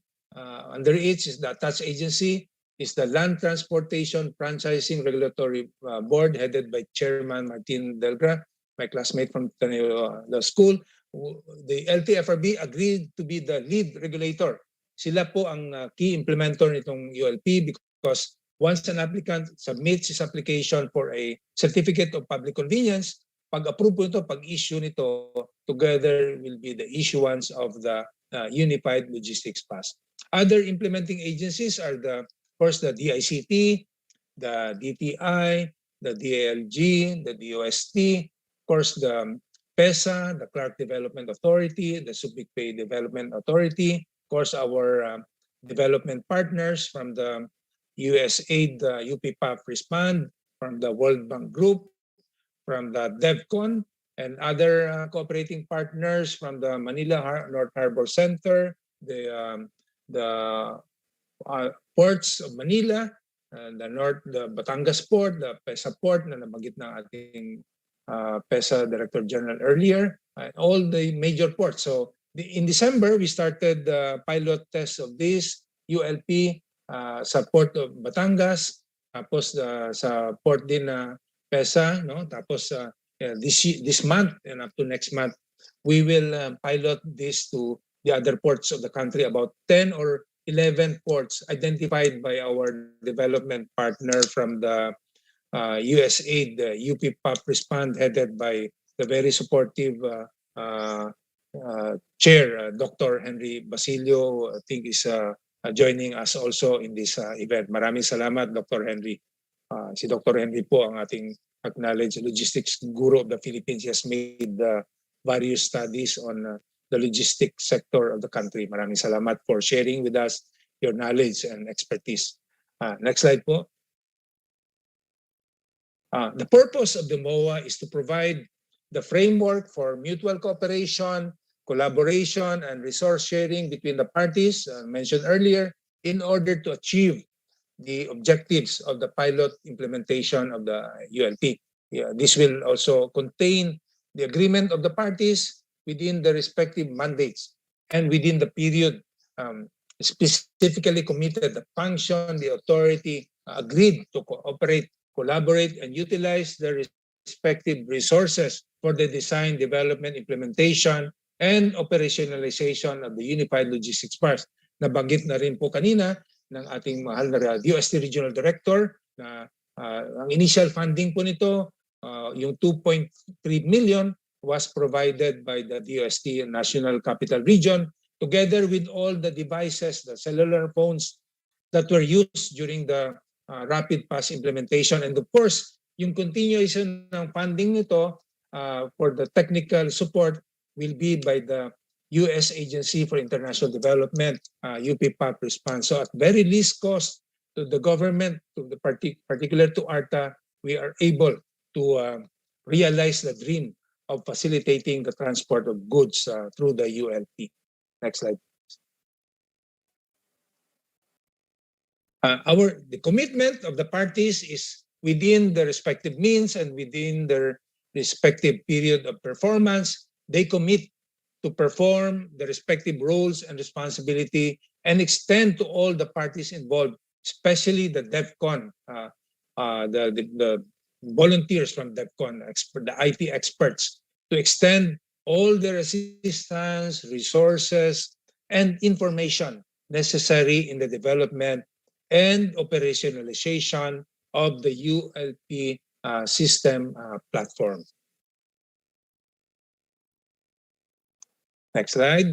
The funding, of course, the funding was received by DevCon from the Department of Science and Technology through the DOST National Capital Region to be utilized to pay the expenses for the necessary manpower, personnel, maintenance, and operating expenses, cloud infrastructure services, and other third-party subscriptions to develop, deploy, implement, and operationalize the ULP system. We have started this already through pilot testing in December last year. No? During the Christmas break, our people from the Bureau sectoral with Attorney Gen have been working on this, and this will continue within the first quarter of this year. Of course, subject to availability of funding, the UPPAP Respond also committed to provide technical support for the development and pilot implementation of the ULP system as requested by ARTA in the following forms.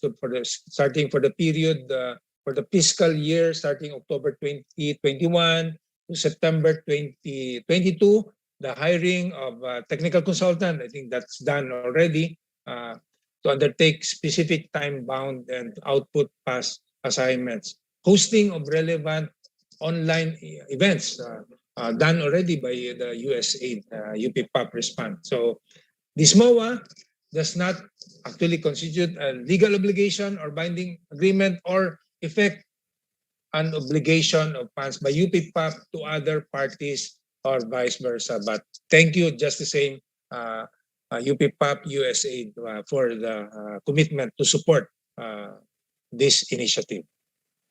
Next slide. Ownership, of course, it's also very important.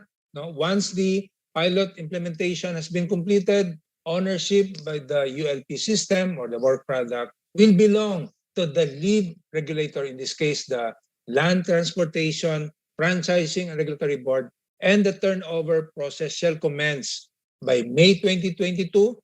This is going to happen before the term of this current administration will end on June 30, 2022, and shall be completed by June 2022, subject to Article 3, Section 14 of this agreement. So Article 3, Section 14 of agreement provides that the parties shall endeavor to begin the turning over of the ULP system to the respective government agency owner by May 2022, but should more time be needed to turn over the project, the developer DevCon can allot an extension of 2 months from June 2022 or until August 2022. But hopefully, we will not require the extension anymore because our people have been working day and night to realize our dream that by June 2022, this will be already fully operationalized. Next slide, please. Ganoon po kami ka-optimistic, positive thinking sa Anti-Red Tape Authority dahil we have all the support of all the agencies concerned, including from our development partners. So until turnover is done, made by the DevCon, shall be the safekeeper, custodian of the work product. Save for said work product, nothing in this MOA shall be deemed to include any conveyance of ownership and or rights over pre-developed software technology utilized by DevCon in the customization of the subject work product including any pertinent DevCon-owned or third-party owned IT infrastructure and or third-party data platforms used. Of course, it's just a matter of legalities or technicalities, but we have it from experience that DevCon is in full support. So nilagay lang po to as a precaution, but actually we're not really very legalistic about it. Ang importante po, ma-operationalize natin ang ULP without actually being technical or legalistic about ownership.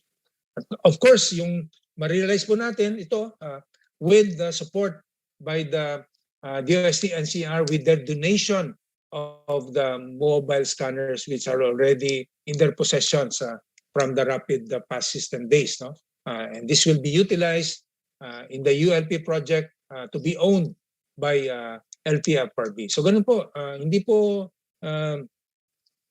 natin pinabayaan na yung mga devices that were used during the rapid pass ay magwalang silbi. Instead, utilize din po natin ito for our ULP project. Maraming salamat po DOST for that commitment and DevCon of course for this system. Next slide please. Attached to this MOA is Annex A of course, no? Yung terms and conditions, specific roles and responsibilities. Hindi ko na po ito i-discuss because that's really involving the legalities and technicalities involved. So furthermore, the scope of work as to infrastructure, ULP dashboard, ULP scanner app, and the ULP application programming interfaces is likewise indicated under Annex A. Ito po yung terms and conditions. Next slide. Annex B, of course, contains the key metrics or key performance indicators. Hindi ko na rin po ito i-discuss in detail, but in summary, this will be a measure of success of the pilot implementation in order to gather relevant data that will prove useful during the full implementation of the ULP in collaboration with the UP-PAP Respond, the World Bank, DevCon, and the following are identified key metrics or key performance indicators. Ito po yung count of ports, 80 to 100%, yung count of active scanners, 90 to 100% active scanners, the count of entry and exit per day, the average state time in port, no, the per vehicle, the count of incidents per vehicle, the average feedback, the total number of registered trucks, no, with date dimension, the total number of active registered trucks, the total number of valid certificates of public convenience against invalid. So kagaya ng nasabi ko po kanina, this will eliminate, get rid of bogus or fake fake holders of certificates of public convenience. So yung mga colorum na holders ng CPCs, you're being warned, you will be caught because with the ULP, you will be easily caught and you will be prosecuted, and this will serve as a warning to those people who are still holders of fake or colorum CPC. Mawawala na po ito with the implementation of the ULP. Of course, we will also have a count of the operators to be enrolled in the system. Also, yung permit to operate ng various port operators natin against trucks registered. So the activity of trucks will be registered. So this will really eliminate the movement of colorum cargo trucks because they will be easily caught because the system will provide for a QR code readable. And our guards from the ports of entry, even our local government units, will be duly provided with mobile phone scanners that will not only allow the free seamless transport of goods, but will also disallow those holders of fake or colorum CPCs. So maraming salamat really for this initiative, and we're really very optimistic about this. This is something very positive. This is we welcome this development. Next slide. The GMC will also contain the general provisions reflecting the participating agencies' agreement regarding the full implementation of ULP with reference to the MOA on its pilot implementation. This, of course, without prejudice to a supplementary GMCs that will be agreed upon by the parties subject to the result of our pilot testing and implementation, which will further spell out the specific or details of the full implementation of the ULP. Next slide po. Of course, nabanggit ko na rin kanina, yung primary purpose of the GMC is to reflect the agreement among the government agencies prescribing the streamlined, integrated process and requirements for the application of a unified logistics pass, which shall eliminate the need for varying and separate pass-through stickers being required by special economic zone ports and LGUs. It will also advance market access and efficiency in logistics by institutionalizing a uniform pass that shall be recognized and honored across all pass-through nodes and domestic jurisdictions. Of course, hindi po dito nabanggit, this will also eliminate yung fate or colorum holders of CPCs. Next slide, please. Scope, of course, will cover all the agencies involved, the DOTR, Department of Transportation, its attached agency, the Land Transportation Franchising Regulatory Board, the Land Transportation Office, the Department of Trade and Industry, of course, the PESA, Philippine Economic Zone Authority, the DILG, the DICT, the Philippine Ports Authority, the Department of Science and Technology, the Truck Development Corporation, the SBMA, of course, ARTA, and the local chief executives and offices of all the cities and municipalities. The said national government agencies and LGUs are enjoined to ensure alignment and consistencies of requirements and processes within this JMC.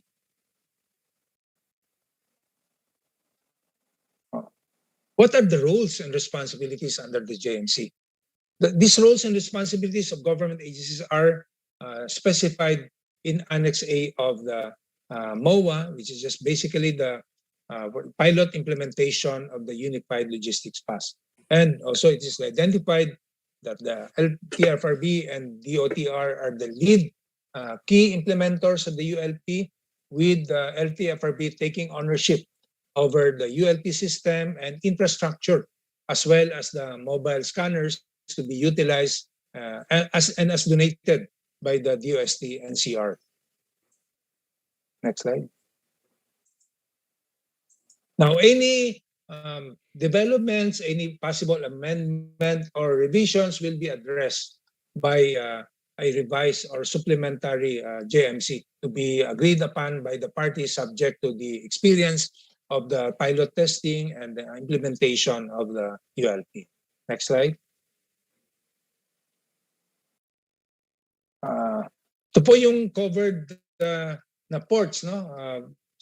Pilot implementation, which I said started during the Christmas break last year, no? Mga December 22, our people from the Better Regulations Office, accompanied by Attorney Jen, went to the Port of Batangas and also to the PESA port in Cavite. So yung hindi po na-cover yung last December, it will be covered come this February 2022, the Port of Manila, the Manila Harbor Center, the Manila North Harbor Container Port, the Manila International Container Terminal, of course sa Region 3, itong month na ito, January 19 to 21, yung Clark Development Corporation, Subic Bay Metropolitan Authority. Salamat po, Attorney Isma for raising the occasion. Sa January 18 to 19 po, nakaschedule ang Subic Bay Metropolitan Authority. Of course, January 26, our team will go to the Cavite Export Processing Zone at saka sa Batangas International Port on February 9, 2022. And then sa Port of Macnog in Region 5 on February 9 to 13, 2022.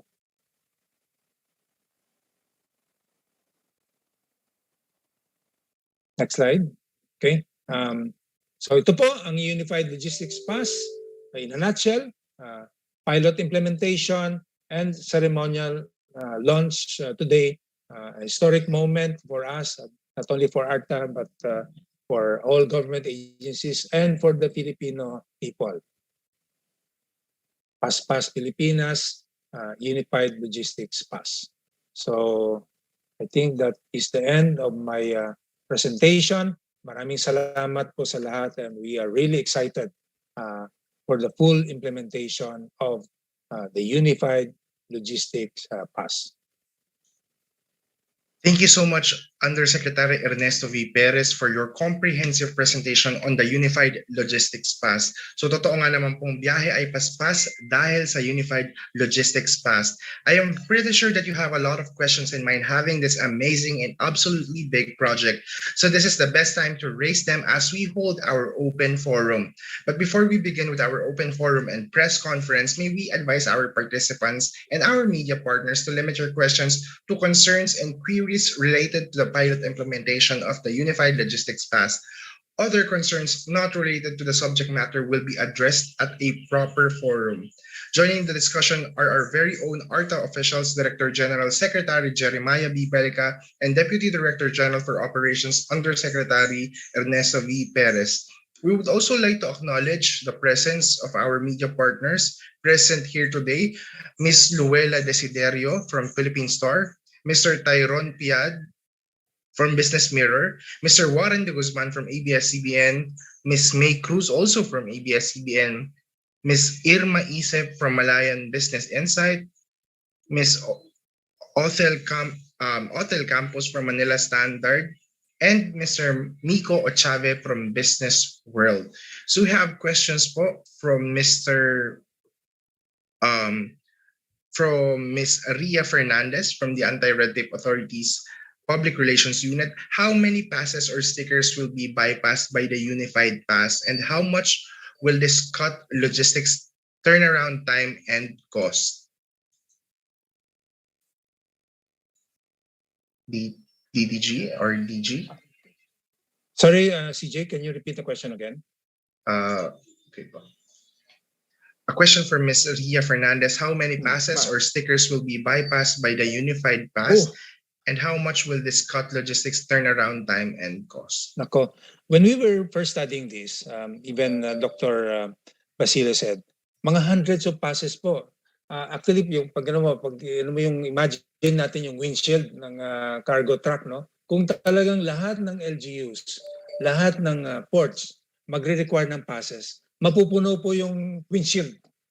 So ganun po karami, hundreds of passes actually, because LGUs require a separate pass as it's as a truck pass through their respective jurisdiction. So can you imagine how many from the port of entry pa lang, sa Bureau of Customs, halimbawa, sa Philippine Ports Authority, tapos kung dadaan siya ng several LGUs na magre-require ng pass, tapos pagpasok halimbawa sa economic zone, no? Or sa Subic Bay, or sa Clark Development, magre-require din ng pass. Can you imagine this will probably involve hundreds? So this will eliminate yung hundreds of pass na required for each cargo truck to be put on their windshield into just one. Yun po. Salamat. Thank you so much, Undersecretary Ernesto Perez, for that answer. Again, apologies. That was a question from Ms. Irma Isip from Malayan Business Insight. Again, another question from DJ. Yes, po, DG. Yeah, thank you for the answer. Let me just add quickly with the answer of sickness. Well, kaya wala ho tayong definite number in total ngayon kasi ang pinaka-idea po talaga na to is that we would be harmonizing including all of the LGUs. So ang tanong po dyan is ang tanong po dyan, kung gaano ho karami ang mga ini-issue ngayon ng mga permits and licenses just to be able to allow the logistics sector to conduct their businesses. And then we would want to organize it through this Unified Logistics Pass. So madami ho talaga yun. Tama ho sinabi ni Sickness na Lahat ho ng mga LGUs dyan na naalala ho natin before na nag-require ho ng mga pass-through fees at yung iba naman ay hindi naman ho pass-through fees pero connected pa rin po no, sa logistics ay maaari ho natin ma-organize through this. So yun po no. So it's basically we're putting everything, organizing everything together in one place. Thank you so much for your answer po, DG Belica. And a question from Mr. Warren de Guzman of ABS-CBN. Congratulations to ARTA. How much will the ULP cost and what will be the cost per truck? Yung cost niya, actually just to, with going through the technicality, walang actually extra cost to the applicant kasi pag-apply niya ng Certificate of Public Convenience, pag-process nito, he will pay the usual fees. Tapos together with the issuance of the CPC, issue na sa kanya yung ULP. So kung ano yung usual na charges ng government agencies for their passes and for CPC, wala pong actual additional cost ito. As to the development cost, nabanggit na po na yung initial funding nito ay provided by DevCon na 2.3 million. Tapos yung naman sa implementation, ito ng mga bibigay na technical support ng US Agency for International Development on the side of government, no? Particularly on the side of ARTA, wala pong added cost ito or financial burden practically because this is already being considered. Now, siguro ang cost nito is in terms of manpower. Now, maybe on the technical aspect, if the developer DevCon is here, si Vincent De Marillo is still with us, maybe he can share with us further because he's really into it, into the details. If I may call on DevCon founder, Vincent De Marillo, sir.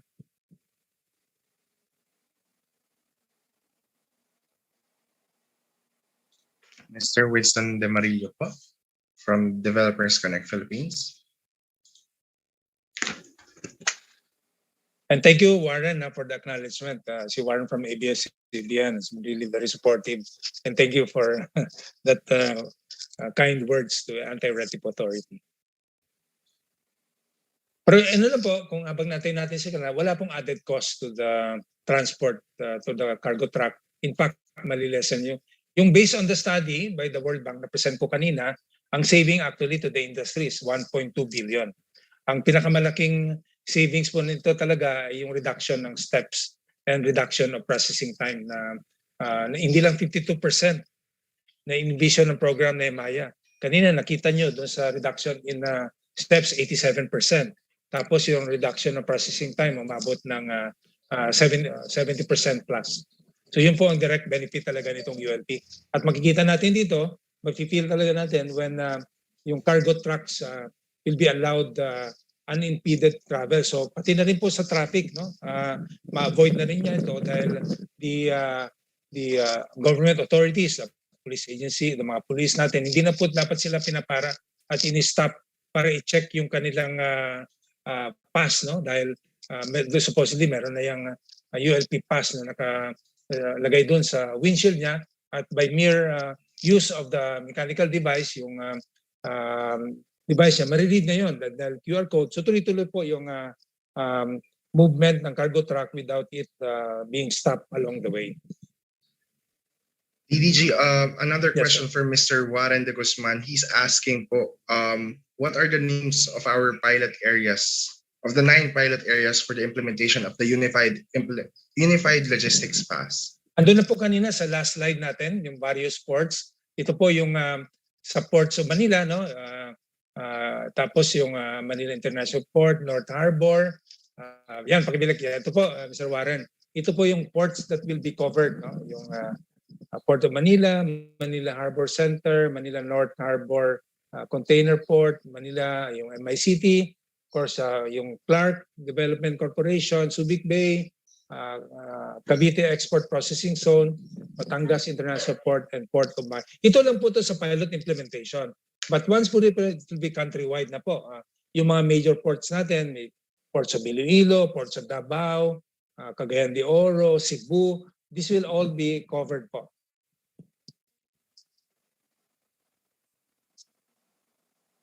And DG, another question naman po from our partner. How were the pilot sites identified, sir?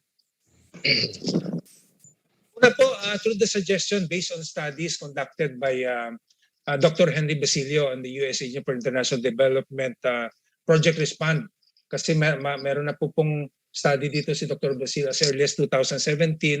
Senior po niya ito sa ARTA at ito po kaya po tayo na nag-agree na i-limit muna ang pilot implementation dito sa 9 ports na ito po. Thank you for that clarification, DDG. And a question for DG Belica. Good morning, everyone. As we understood that the ULP will be first set for pilot implementation. May we know the period of the pilot run and how will you test the success thereof? Well, the plan is we really would want to conclude it as soon as possible. But for the pilot run, we are estimating maybe up till the second quarter of this year. And then we would be seeing talaga, no, according doon sa areas that was identified, the 9 areas. And these areas actually are the main areas naman that normally has the most traffic and significant, backlogs din naman, choke points rather, in the past, no? So from that point, then we would be able to make some adjustments if needed. Again, this GMC is a sort of a living organism. Ano po? Even the pilot implementation should not be too stringent to the point that we don't have any room for us to make the necessary improvements along the way. So we're estimating po, no, by the second quarter of this year, yun po ang amin pong nais na matapos po ito. But also we are also mindful, no, of the current pandemic situation natin ngayon, no? So although this is gravely needed, especially during the pandemic, but all of the other variables, no, wag naman sana, we're also considering ay hindi naman sana ito mag-extend dun sa ating period of implementation. So yeah, so we would want this as soon as possible, second quarter.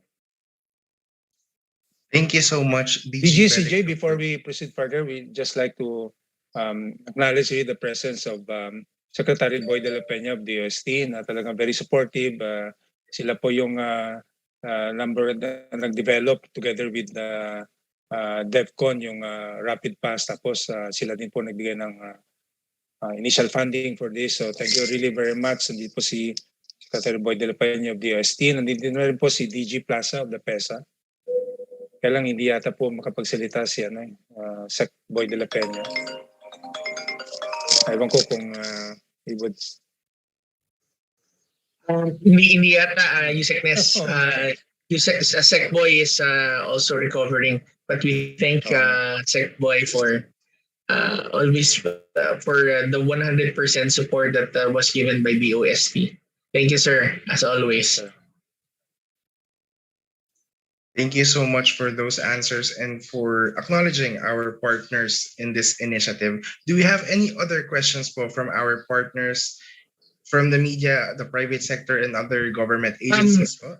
Yeah, CJ, I just want to also mention lang, no, that as we have pushed for the streamlining of the different sectors through the program ni Himaya, we still have other sectors right now that we are pushing for streamlining, no, such as the housing sector also, and we are also last December we were also able to launch the streamlining naman of the construction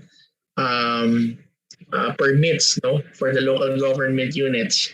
So nagpapasalamat po kami ulit sa mga sumusuporta, but it's very important for us to reiterate for all government agencies that streamlining should be done as one unit, one integral unit across government agencies.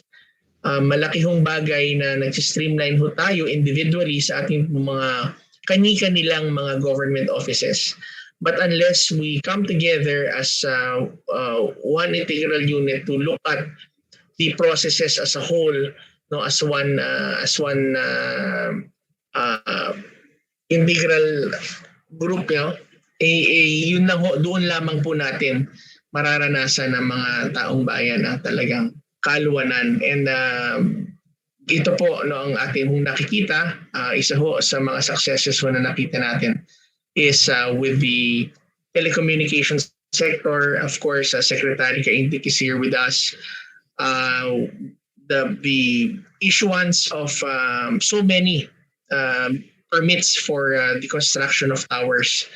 Yung isa lamang na telecommunications provider, 45,000 na kalang may report last year lamang, no?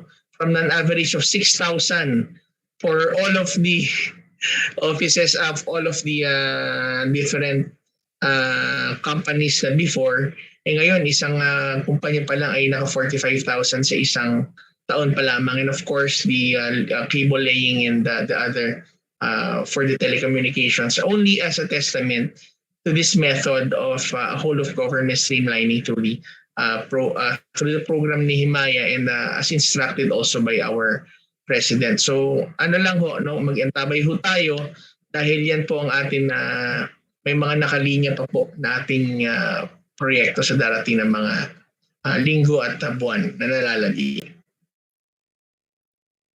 DG, CJ, if I may, kanina po nabanggit ko yung contribution ng World Bank at ng USAID, Dr. Henry Basilio. Dito po sila, baka pwede natin sila hingan din ng statement from Dr. Robbie Galang and then Dr. Henry Basilio.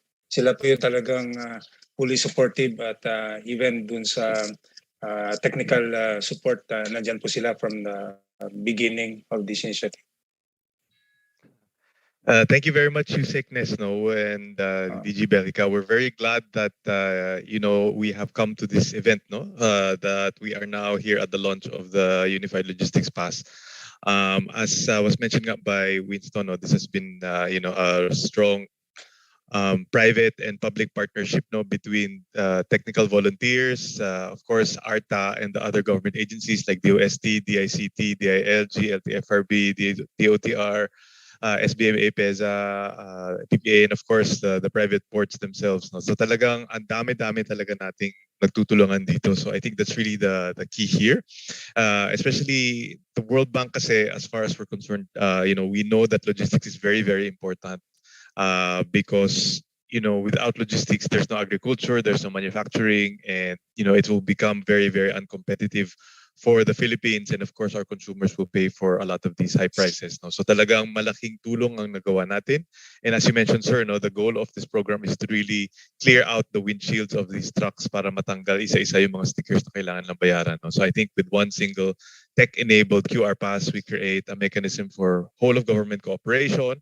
And not just whole of government, whole of industry. Kasama po yung truckers, kasama po yung port operators, kasama po yung private economic zones. With the goal that we can really make our ports and economic zones more secure, our products cheaper, and of course our trucking companies more competitive. So ito talaga yung gusto natin mangyari. And we're very, very glad that ARTA spearheaded this, and the World Bank continues to support ARTA not just with logistics reforms, but also in reforms in the other Nehemiah sectors, like telecom, housing, construction, and trade, and all the other future reforms of ARTA. Congratulations again to the Anti-Red Tape Authority, and the World Bank continues to support the Philippines in terms of our growth and reform agenda. Maraming salamat po. Thank you. Thank you. Thank you so much, Dr. Robbie Galang from the World Bank Group. Do we have a message po from Dr. Henry Basilio from UP PAF Respond? Okay, thank you. Again, congratulations to to ARTA, Secretary Belhica, of course, Undersecretary Nes Perez, and also all the technical team, no, of the ARTA team, no, who worked with us, no, together with the World Bank. And Happy New Year nga po pala. What a good way to start the year, no? So with this very nice, with this very good news. Thankful po kami sa UPA Press Fund for having been given this opportunity to continue our technical assistance and partnership, no, with ARTA and other government agencies. Na marami pa po tayong pwedeng gawin at magagawa at gagawin. No? So sabi ni Dr. Robbie kanina, nabawasan yung mga stickers, no, sa windshield ng mga trucks, no. So tama po 'yon. Hindi lang natin napababa yung cost, no, kasi ito nga pong ULP pass, wala nang cost, additional cost ito. Tapos may very convenient pa kasi hindi na kailangan kumuha, no, ng mga stickers yung trackers natin from various government agencies. Pero mas malaking benepisyo po, bababa rin po yung aksidente kasi makikita na po ng mga truck drivers yung kalsada. So, pero biro po yun, pero I think totoo naman po yun. So, maganda po yan. Magandang ano po ito, initiative, no, and kailangan nating ituloy. And nagpapasalamat din po ako sa DevCon, no, sa DevCon, no, na naging partner din ng UPA Press Fund para sa development nitong ULP system. So maraming salamat po. Thank you for that message, Dr. Henry Basilio from the UPPA Press Fund. And in the interest of time, that ends our open forum for today's engagement. Thank you for that fruitful discussion, and we hope that through this Unified Logistics Pass, magtutuloy-tuloy po ang ating mga reforma sa logistics sector. Once again, thank you to our panelists, Secretary Jeremiah B. Bellica and Undersecretary Ernesto Perez, as well to our friends from the media. And that concludes our entire program. Indeed, a very productive and fruitful discussion has taken place here today. The Unified Logistics Pass will definitely facilitate easier movement and ease of port entry restrictions, and it will certainly benefit the Filipino people. I now give the floor to Attorney Martin B. Delgra, the Chairman of the Land Transportation, Franchising and Regulatory Board, for his closing remarks.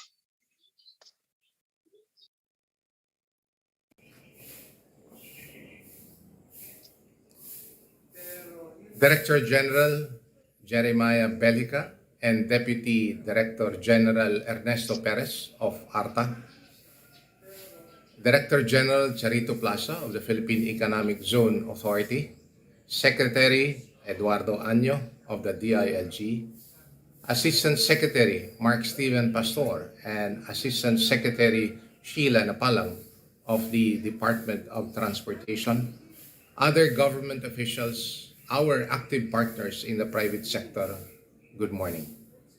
With this launch, the United Logistic Pass project has now come into reality. I recall that this project was first conceived when Secretary Jeremiah Bellica met with the members of the board of the LTFRB pre-pandemic to fast-track the processing of franchise applications of trucks for hire with the cooperation of other concerned government agencies, such as the DOTR, the DILG, and PESA.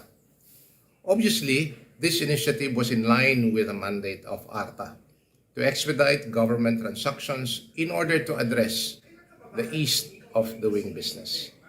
On behalf of LTFRB, we thank you for this initiative and grateful to be part of such an important project.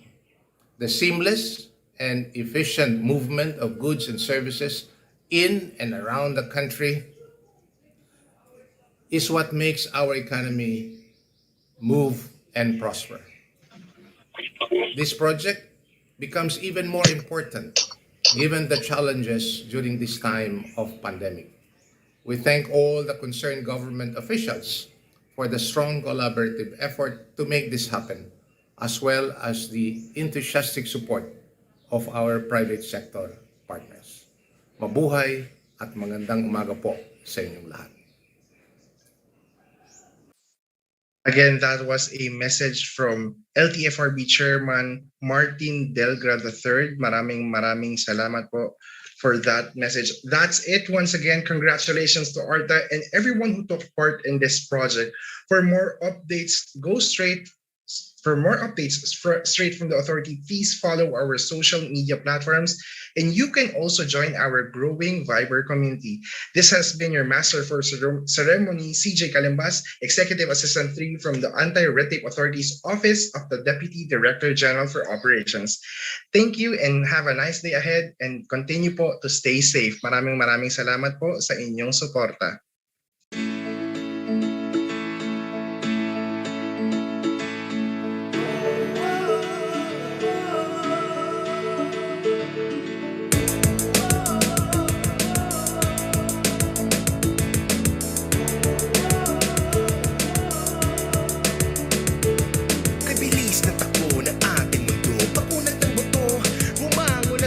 Sa bulok ng sistema, walang asenso. Huwag ka nang makubad na sa'yo ang pagbabago. Limutin na masasamang halimbawa. Diskateng panis, itapon na. Magservisyo ng tama, huwag masilaw sa pera sa gobyerno. Dapat buo ang ating tiwala. Paspas Pilipinas, paspas. Trabaho at papeles, huwag nang ipabukas. Wakasan ng rente at lagayan. Sundin ang batas, bilisan ang kilos, gaganda ang bukas. Paspas Pilipinas, paspas.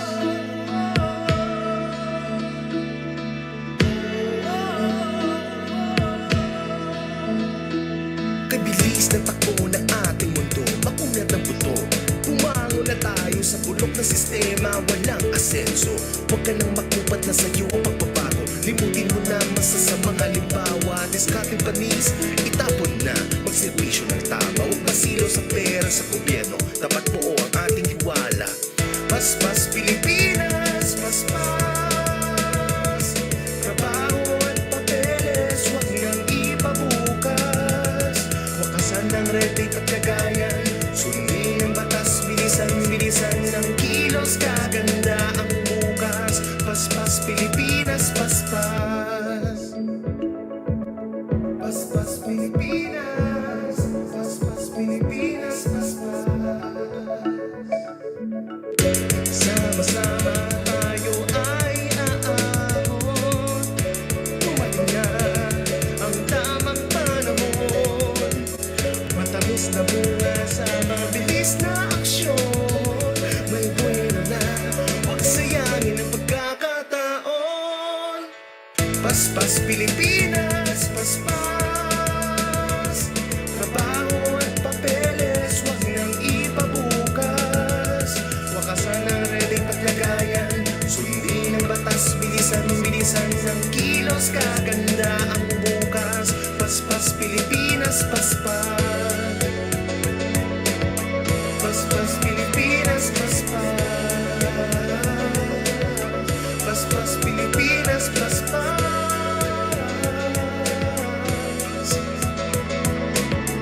Paspas Pilipinas, paspas Pilipinas, paspas. Smarter initiatives, better Philippines.